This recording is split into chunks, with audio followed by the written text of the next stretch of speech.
Salut à tous. Je suis Samira, et aujourd'hui, je vais vous raconter une histoire qui m'a marqué à vie. Une histoire vraie, une rencontre avec l'inexpliqué, une rencontre qui a eu lieu à Dubaï. Une ville qui, avant d'être une métropole, était autrefois un vaste désert. C'est là que nous, un groupe de jeunes femmes professionnelles et ambitieuses, avons décidé de partir en vacances pour célébrer notre réussite. Mais ce voyage s'est vite transformé en un cauchemar que nous ne pourrons jamais oublier. Nous étions 4, Leila, ingénieure en aérospatiale, Amal, une avocate brillante, Farah, une experte en marketing, et moi-même, Samira, designer d'intérieur. Nous avions tout un emploi stable, des carrières florissantes. Nous méritions ce break. Alors, nous avons loué une villa somptueuse dans un quartier exclusif de Dubaï, une villa qui semblait être un vrai paradis au début. En arrivant, nous avons été immédiatement séduites par la beauté de l'endroit. La villa était immense, avec une piscine privée, une vue incroyable sur la ville et un intérieur luxueux. Mais quelque chose dans l'air, une petite chose, un frisson inexplicable, me faisait douter. C'était comme si quelque chose, une présence invisible, nous observait. Nous avons repoussé cette pensée, mais elle ne m'a jamais quittée. La 3e nuit, tout a changé. Nous étions toutes dans nos chambres.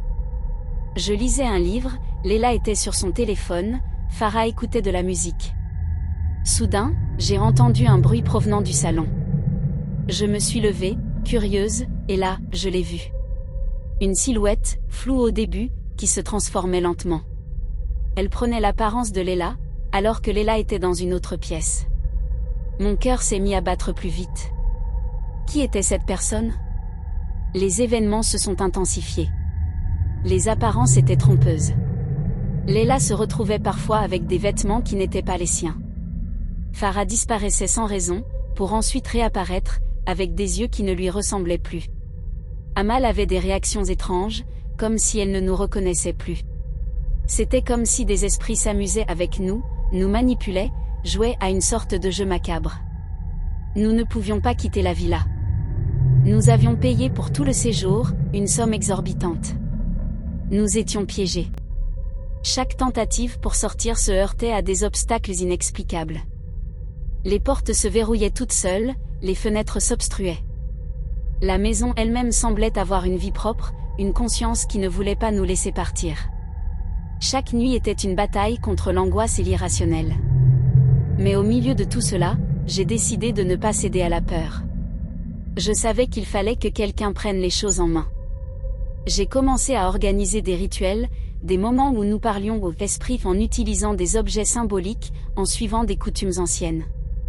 Chaque geste avait une signification. C'était ma façon de montrer que nous ne plierions pas.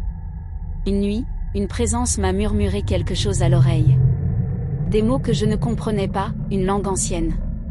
Finalement, après ce qui m'a semblé être une éternité, quelque chose a changé. Les apparences se sont dissipées.